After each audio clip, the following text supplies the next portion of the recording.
Tehran کی سڑکوں پر لاکھوں لوگ جمع ہیں، ہر طرف اللہ اکبر کے نعرے گونج رہے ہیں، فوجی ٹینک سڑکوں پر کھڑے ہیں، گولیوں کی آوازیں مسلسل سنائی دے رہی ہیں، سرکاری عمارتوں پر حملے ہو رہے ہیں اور صرف چند دن پہلے تک پورے مشرق وسطیٰ کا طاقتور ترین بادشاہ شاہ محمد رضا پہلوی اپنا ملک چھوڑ کر جا چکا ہے۔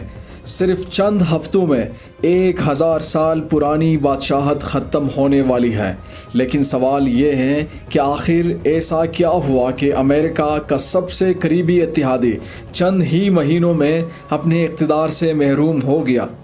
ایک جلاوطن مذہبی رہنما روح اللہ خمینی آخر کیسے لاکھوں لوگوں کی امید بن گیا؟ اور کیا یہ واقعہ صرف ایک عوامی انقلاب تھا یا اس کے پیچھے تاریخ کے کچھ ایسے راز بھی چھپے ہیں جن پر آج بھی دنیا بحث کرتی ہے؟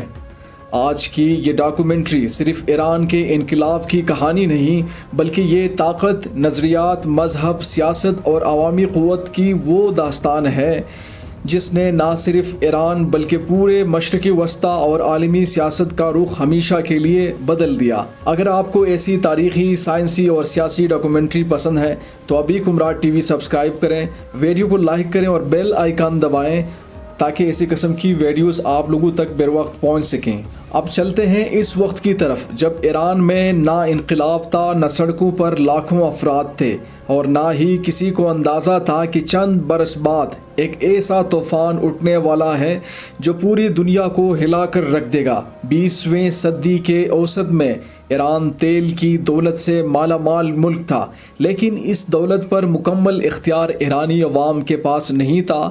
ملک پر شاہ محمد رضا پہلوی کی حکومت تھی جو خود کو جدید ایران کا معمار کہتا تھا۔ مغربی طاقتیں، خاص طور پر امریکہ، انہیں مشرقی وسطیٰ میں اپنا مضبوط ترین اتحادی سمجھتی تھی، مگر اس کی چمکتی ہوئی ترقی کے پیچھے ایک ایسی بے چینی جنم لے رہی تھی جسے نہ شاہ دیکھ سکے اور نہ ہی ان کے عالمی اتحادی۔ روح اللہ خمینی کو جلاوطن کر کے شاہ نے یہ سمجھ لیا تھا کہ اب مخالفت کی سب سے بڑی آواز ہمیشہ کے لیے خاموش ہو چکی ہے، لیکن تاریخ بارہا ثابت کر چکی ہے کہ بعض نظریات سرحدوں تک محتاج نہیں ہوتے۔ پہلے عراق کے شہر نجف اور پھر فرانس کے نواحی علاقے نوفل لو شاتوں میں رہتے ہوئے خمینی مسلسل اپنے پیغامات ایران بیچتے رہے۔ ان کی تقاریر آڈیو کیسٹوں پر ریکارڈ ہوتے، خفیہ طور پر ایران پہنچتی اور مساجدوں، مدارس، بازاروں اور گھروں میں سنائی جاتی تھی۔ ہر نئی تقریر کے ساتھ حکومت کے خلاف غصہ مزید بڑھتا گیا۔ ادھر شاہ کو یقین تھا کہ جدیدیت ہی ایران کا مستقبل ہے۔ تہران میں بلند و بالا عمارتیں تعمیر ہو رہی تھی، شاہراہیں بن رہی تھی، مغربی طرز زندگی تیزی سے پھیل رہا تھا اور ایران دنیا کے امیر ترین تیل پیدا کرنے والے ممالک میں شمار ہونے لگا تھا۔ لیکن دوسری طرف حقیقت کچھ اور تھی۔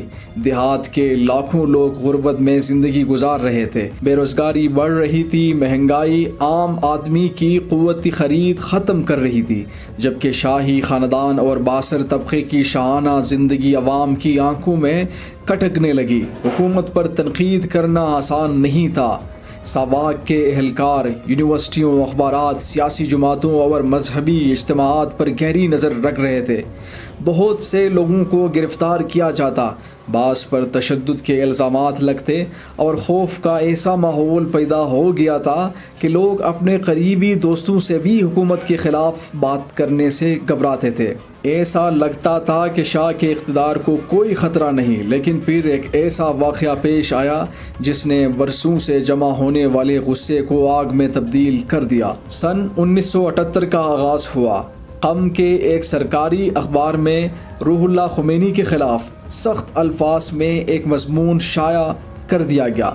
حکومت شاید اسے معمولی خبر سمجھ رہی تھی، لیکن اس مضمون نے پورے ملک میں شدید رد عمل پیدا کر دیا۔ قم میں ہزاروں افراد احتجاج کرنے کے لیے نکل آئے۔ فوج اور پولیس نے مظاہرین کو منتشر کرنے کی کوشش کی، فائرنگ ہوئی اور متعدد افراد جان سے گئے۔ یہ صرف ایک احتجاج نہیں تھا، ایران کی مذہبی روایات کے مطابق شہداء کے 40ویں دن دوبارہ اجتماعات ہوتے تھے۔ چنانچہ 40 دن بعد ایک اور شہر میں احتجاج ہوا، وہاں بھی خون بہا۔ پھر اگلے 40 دن بعد ایک اور شہر میں مظاہرہ پھوٹ پڑا۔ یوں ہر 40 دن بعد ایران کے کسی نہ کسی شہر میں احتجاج کی نئی لہر اٹھنے لگی۔ قم، تبریز، اصفہان، مشہد اور پھر تہران، پورا ملک آہستہ آہستہ حکومت کے خلاف کھڑا ہونے لگا۔ اب یہ صرف مذہبی طبقے کی تحریک نہیں رہی تھی، اس میں طلبہ، مزدور، تاجر، سرکاری ملازمین، دانشور اور عام شہری بھی شامل ہونے لگے۔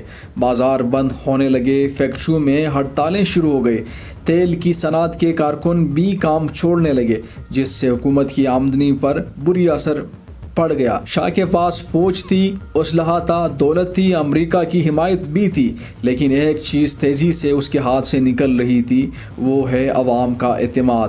پھر آیا وہ دن جس سے آج بھی ایرانی تاریخ میں بلیک فرائیڈے کے نام سے یاد کیا جاتا ہے۔ 8 ستمبر 1978 تہران کے جالا اسکوائر میں ہزاروں افراد جمع تھے۔ ملک میں مارشل لا نافذ کیا جا چکا تھا، لیکن بہت سے لوگوں کو اس کا علم نہیں تھا۔ احتجاج جاری تھا۔ اچانک فوجیوں کو حکم ملا اور پھر فائرنگ شروع ہو گئی۔ چند لمحوں میں میدان چیخوں، دھوئیں اور بھاگ دوڑ سے بھر گیا۔ کتنے لوگ مارے گئے، اس بارے میں مختلف تاریخی ذرائع مختلف اعداد و شمار بیان کرتے ہیں، لیکن اس بات پر اتفاق ہے کہ اس واقعے نے شاہ اور عوام کے درمیان بچا ہوا اعتماد بھی ختم کر دیا۔ اب بہت سے ایرانیوں کے نزدیک واپسی کا کوئی راستہ نہیں بچا تھا۔ ملک کے ہر بڑے شہر میں لاکھوں لوگ سڑکوں پر نکل آئے۔ شاہ کو جانا ہوگا، یہ نعرہ اب صرف چند لوگوں کا نہیں بلکہ پورے ایران کی آواز بنتا جا رہا تھا۔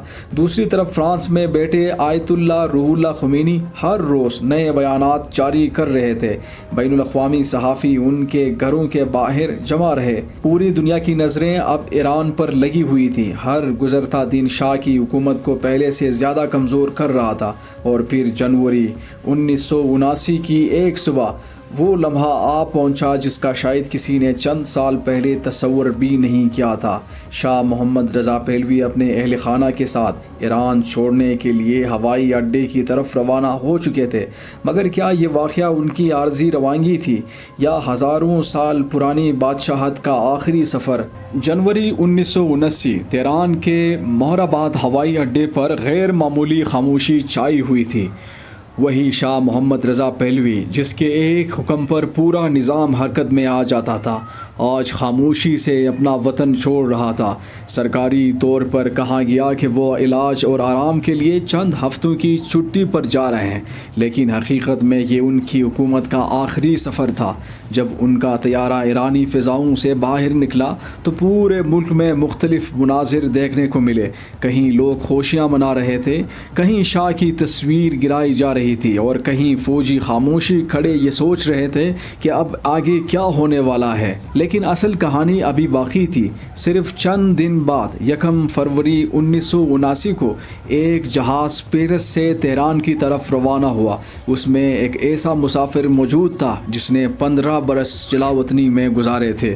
وہ تھے آیت اللہ روح اللہ خمینی۔ جیسے ہی ان کا طیارہ تہران پہنچا، لاکھوں لوگ سڑکوں پر نکل آئے۔ مختلف تاریخی اندازوں کے مطابق ان کے استقبال کے لیے غیر معمولی تعداد میں لوگ موجود تھے۔ دنیا نے شاید پہلی بار دیکھا کہ ایک جلاوطن مذہبی رہنما کی واپسی کسی فاتح بادشاہ کی آمد سے بھی زیادہ شاندار ثابت ہو رہی ہے۔ خمینی سیدھے قبرستان بہشتی زہرا گئے، جہاں انہوں نے ایک تاریخی خطاب کیا۔ انہوں نے اعلان کیا کہ موجودہ حکومت عوام کی نمائندہ نہیں اور ایران میں ایک نیا نظام قائم کیا جائے گا۔ ملک میں کشیدگی اپنے عروج پر پہنچ چکی تھی۔